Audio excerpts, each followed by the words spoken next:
আমি কিন্তু কখনো পীর সাহেব হতে চাইনি। আমার শখও ছিল না, চিন্তাও ছিল না, আমার ভাবনায়ও ছিল না।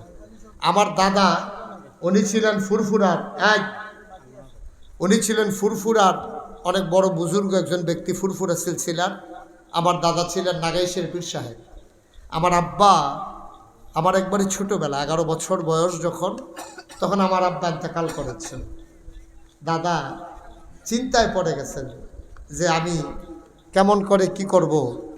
আমি আর ছেলে ইন্তেকাল করে ফেলে। আমার দাদা শখ ছিল আব্বারে হয়তো পীর সাহেব বানাবেন। আব্বা যখন ইন্তেকাল করলো, আমার দাদা বাড়িতে সব আত্মীয় স্বজন, দরবারের ভক্ত মুড়ি সবাইকে ডাকালেন। তিনি ঘোষণা দিলেন যে আমার ফয়েজ আহমদ, আমার আব্বার নাম ফয়েজ আহমদ, আমার ফয়েজ আহমদ আমারে ছেড়ে চলে গেল, এই দরবার কে দেখবে?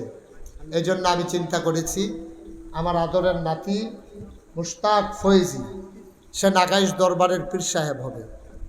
আমি কাঁদতে শুরু করলাম। আমি বললাম, দাদা আমার আরও 3 জন চাচা আছে, আব্বায়না মারা গেছে, আমার বড় ভাই আছে, আমাকে বাদ দিয়ে, সবাইকে বাদ দিয়ে আমার উপরে কেন এই বিরাট দায়িত্ব? আমি কাঁদতে শুরু করলাম।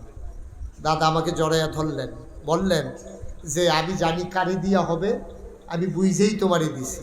আলহামদুলিল্লাহ বলবেন না? আমি বলছি ঠিক আছে, আপনি যদি মনে করেন আমি পারবো, ওকে আলহামদুলিল্লাহ। আমি বললাম, আহা বসেন, আপনি বসেন। আমি বললাম যে দাদা আমি তো বাংলাদেশে ফিস সাপ দেখতে দেখতে অতিষ্ঠ। আমি সারা বাংলাদেশে দেখছি ফিস সাপ মানে বইয়া বইয়া খান, ভগিনী বেটি টেহা দেয়, রিক্সাওয়ালা টেহা দেয়, সেই ফিস সাপে খালি বইয়া বইয়া খায়। মনে হয় যেমন 5-6 জন বইয়া রয়েছে, আসলে একজন। মনটা হইতে হইতে এরকম শৈল বানাইছে। এগুলো এরকম ফিস সাপ তো আমি হতে চাই না। দাদায় কয় তোমার আমি এমন ফিস সাপ বানাইতেও চাই না। তাই বললাম যে আমি চাই নাগাইশ দরবার দিনের একটা মার্কাজ হবে, এখানে মানুষজন এসে হেদায়েত নিয়ে বাড়িতে যাবে। দাদায় কয় আমি এমন চাই।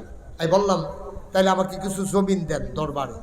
দাদা মাত্র 9 শতক জমিন দিছে আমার দরবারে, 9 শতক। আমি দাদার ইন্তেকালের পরে জমিন কিনা শুরু করলাম। আপনারা শুনে খুশি হবেন, এখন নাগাইশ দরবার শরীফ আমাদের সরকার সাহেব গেছিল, এক সময় আমার সভাপতি সাহেব গেছিল, আগের ইমাম সাহেব গেছিল, তারা দেখে আসছে আমার দরবারটা এখন 18 একর জায়গার উপরে। বলেন আলহামদুলিল্লাহ। মানে 1800 শতক, এই 1800 শতক জায়গার উপরে আমার দরবার। ওখানে 10টা প্রতিষ্ঠান আছে, একটা খানকা, একটা দাখিল মাদ্রাসা, নুরানি মাদ্রাসা, হাফিজিয়া মাদ্রাসা, ধাতব্য চিকিৎসালয়, গণপাঠাগার, গবেষণাগার, ছাত্রাবাস, ইয়াতিমখানা, মসজিদ। মারহাবা বলবেন না? আমার মসজিদের টিনের ঘর, মাত্র কয়েকশো লোক নামাজ পড়তে পারে। তা আমি সেখানে জমা পড়াই, খুতবা দেই, মানুষজন তো জেনে গেছে। গাড়ি ঘুরাই কইরা সবাই আজানের আগে গিয়ে মসজিদ বইরা যায়। তা আমার যারা নিয়মিত মুসল্লি এলাকা এবং যারা ছাত্র, তারা গিয়া জায়গা পায় না। আমি ইমাম সাহেব দেখে জায়গা পাই আর কি, না হইলে আমিও বাইরে তখন লাগলো। এই কারবার চিন্তা করলাম বড় করে একটা মসজিদ করা দরকার। আমার দরবারে যারা ইঞ্জিনিয়ার তাদেরকে ডাকলাম, তারা বললাম যে বড় করে সুন্দর করে দৃষ্টিনন্দন স্থাপত্য শৈলী মণ্ডিত মুসলিম বিশ্বের এক অনন্য নিদর্শন সুন্দর করে একটা মসজিদের ডিজাইন দাঁড় করা। ওরা একটা ভিউ আমার কাছে নিয়ে আসলো, আমি দেখি চমৎকার। আমি বললাম এই মসজিদ কত বড়? হুজুর এই মসজিদ কত বড়? এটা হুন্ডা লাভ নাই, এটার ভিতরে এক লোকে নামাজ পড়তে পারবো 6000 লোক। সুবহানাল্লাহ কইতেন না? কয় হাজার? এই সফারটার সমান হইতে পারে নাকি? আরো শুরু 6000 লোক একসাথে নামাজ পড়বে। নিচতলায় হবে হাসপাতাল, 17,000 প্লাস স্কোয়ার ফিট, এটা হবে হাসপাতাল, ধাতব্য চিকিৎসালয় ফ্রি। দোতলায় ডাইরেক্ট সিঁড়ি দিয়া 125 ফুট ফাঁসে সিঁড়িটা, নিচতলাতে দোতলা তুইটা গেছে গা মসজিদ, এরপরে দোতলায় 3 তলায় মসজিদ। 6000 লোক একসাথে নামাজ পড়বে। আমি বললাম এই মসজিদ করতে কত লাগবে? ওরা আমারে বলল এই মসজিদ করতে খরচ হবে 15 কোটি টাকা। কয় কোটি? এখন আপনারা তো দাউদকান্দির মানুষ, দা আমার মানুষ, আমার এমন কোনো ওয়াজ নাই দাউদকান্দির কথাই মাহফিলের যে কোনো না কোনোভাবে কইছি না, এরকম কোনো ওয়াজ আমার জীবনে আমি করতাম পারছি না। কোনোভাবে না কোনোভাবে আমি দাউদকান্দির কথা কইছি। আলহামদুলিল্লাহ বলবেন না?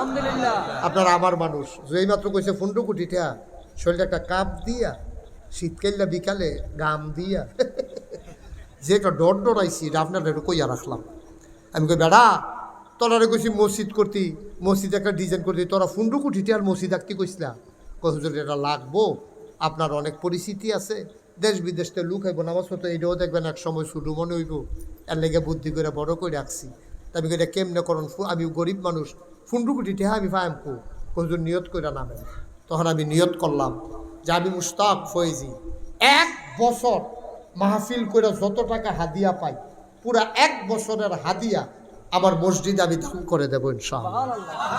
আমি 25 লক্ষ টাকা দিয়া গত এই রমজানটা গেল, এর আগের রমজানের 2 তারিখ 25 লক্ষ টাকা ক্যাশ আমি দিছি, দিয়া কাম শুরু করছি। এই আজকে দেখলাম 2,52,00,000 টাকা, 2,52,00,000 টাকা আজকে পর্যন্ত খরচ হয়ে গেছে। আলহামদুলিল্লাহ বললেন না? 1 টাকাও ঋণ নেই, 1 টাকাও ঋণ নাই। এই টাকা পাইলাম কই? আমি মালয়েশিয়া গেছি, সৌদি আরবে গেছি, তারপরে ওমানে গেছি, কত জায়গায় মানুষ আমার টাকা দিছে, বিকাশে, নকটে, রকেটে, নানান জায়গা থেকে টাকা আসছে। এই যে দেখেন, আমি কিন্তু এতক্ষণ কিচ্ছু বলি নাই। এই যে দেখেন 2,000 আমার মসজিদের, আরও 1,000 আমার মসজিদের। ওরা নিশ্চয়ই সোশ্যাল মিডিয়ায়, ইউটিউবে শুনেছে, টাকা নিয়ে বৈশা রয়েছে যে হুজুর আসলে দেবে। মারহাবা বলবেন না? আমার এই মসজিদ আমার স্বপ্ন। আমি বাংলাদেশে কোনোদিন কোনো মানুষের কাছে হাত পাতি নাই। পীর সাহেব হিসাবে কেউ বলতে পারবে না যে হাত পাচ্ছি, মেহনত করে খাওয়াই না মানুষ, মুনি দিয়া খাওয়াই না মানুষ। আমি চেষ্টা করছি আমার জীবনে কোনো কারো কাছে হাত না পাততে, কিন্তু আমার এই মসজিদ আমার স্বপ্ন। আমি ঘুমাইতে যাই, ঘুমাইতে পারি না, ঘুমের ভিতরে আমি স্বপ্নে মসজিদ দেখি, আবার ঘুমাই, আবার মসজিদ দেখি। এই যে আপনাদের এখান থেকে যাবো মাহফিল শেষ করে, রাত্রে 2টা হোক 2:30 হোক, গিয়াসের আমি মসজিদের কাছে নাইমা যাই, চতুর্দিক দিয়ে ঘুরান দিয়া কোনো একটা রডের টুকরা পড়ে রয়েছে নি, সিমেন্টের খালি বস্তাটা পড়ে রয়েছে নি, কাজটা সুন্দর হয়েছে নি, কোনো ক্ষতি হয়েছে নি, দেখা গিয়া তারপরে শুই। এর আগে আমি ঘুমাইতে পারি না। আমার এই মসজিদ আমার স্বপ্ন। আল্লাহ রাসূল বলেছেন, মাম বানা লিল্লাহি মসজিদান বানাল্লাহু লাহু বাইতান ফিল জান্নাহ।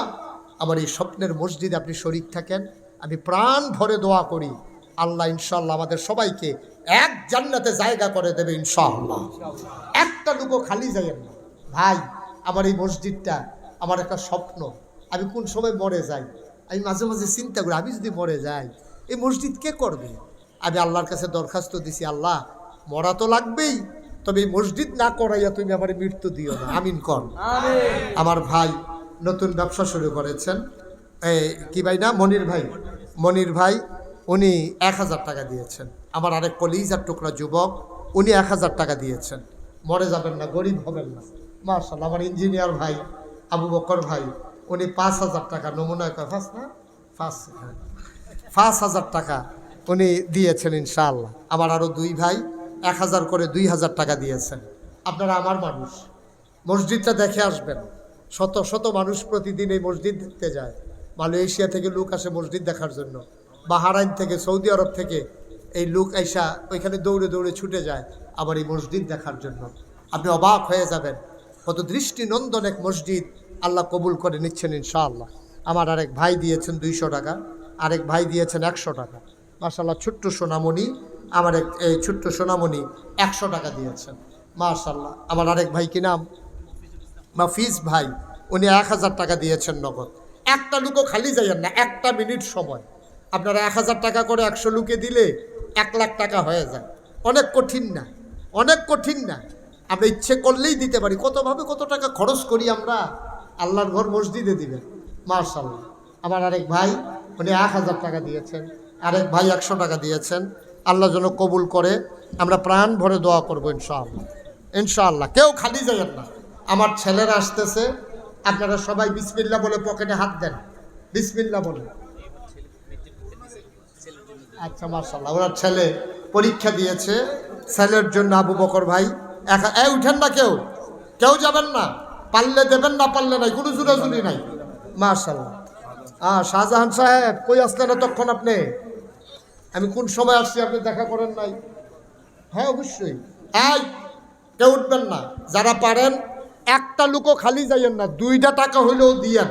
এটা আমার একটা আবদার। তাও তো আপনি বলতে পারবেন আমি দিছি, না দেউন নাতে বালা। একবার আর কোটি কোটি টাকা আছে দিছেন, আর আপনি গরিব মানুষ 2 টাকা দিছেন, তাতে তো দেউন্যার ভাগও করছেন, কোটি টাকার বেড়া হেগুল করছে।